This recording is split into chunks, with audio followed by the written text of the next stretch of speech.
Okay, so to make our Northern Lights artwork, the first thing you'll need to decide is if you want a snowy white landscape like this one, or a dark black silhouetted landscape like this one.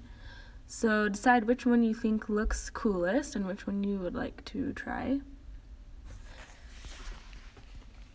Then you'll get your full-size piece of paper, and I don't mind if you want to do it tall ways like this or long ways like this. It's up to you. Just think about what suits you better.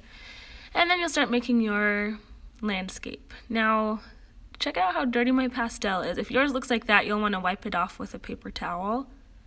If not, it'll kind of muddy your color and you'll end up with little flecks of different colors and it won't look as nice.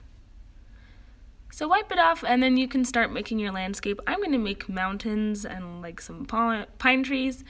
You can do anything like that. Yours could be a full forest or all mountains or something else entirely. It's up to you.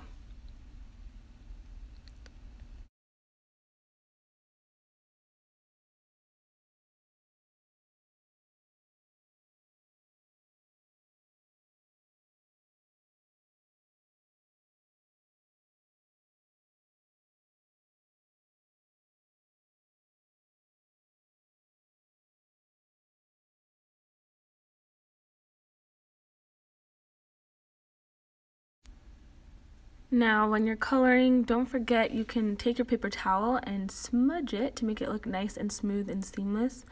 That way you don't have to push so hard with your pastel and it won't waste what tiny little pastels we have left. So make it look nice and smooth and beautiful.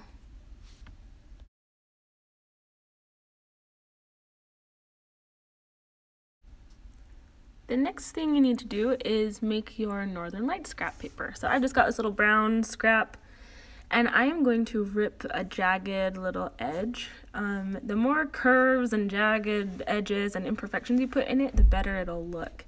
So I'm just kind of making sure that it has these points and curves. Boom, looks very nice. So the next thing you will do is choose a few chalk colors for your color scheme. I'm going purple, green, and blue right now.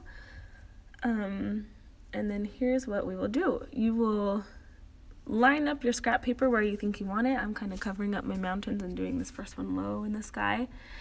Then you'll choose your chalk color and you are going to pull it over the sides. So I'm going to start on the very edge of my scrap paper and pull it over into the blackness. You can see those green edges on my brown.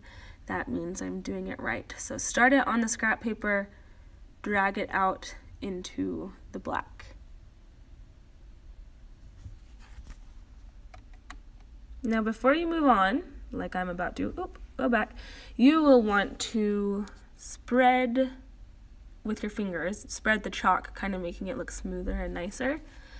So I start on the brown side and I pull it out into the black. Start on your scrap paper, pull it out into the black, and then when you lift it, ooh, it looks so nice. So I'm going to connect mine up, continuing across that diagonal line. I'm going to keep doing a little bit more here.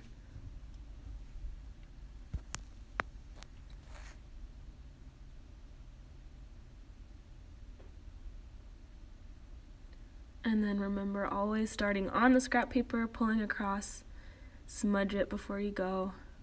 Boom, perfect little line. Okay, then you can just kind of go crazy with it. You can choose the direction of the lines. You can switch colors. I'm going to go purple now. I'm going to kind of change the angle. You can decide if you want to do them all in the same kind of diagonal line. You can do some vertical, some horizontal, some diagonal. You can fill your sky with lots of colors. You can overlap them. It's kind of up to you how crazy you want to go. I'll go ahead and fast forward the next little bit of me coloring mine.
The last step would be taking your white pastel and just dotting it to make some stars in the sky.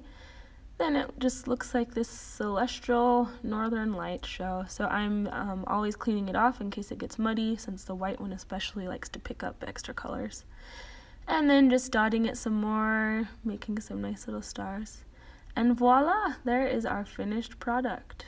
I'm just adding some finishing touches, smudging anywhere that I accidentally got chalky hands onto. But there we go.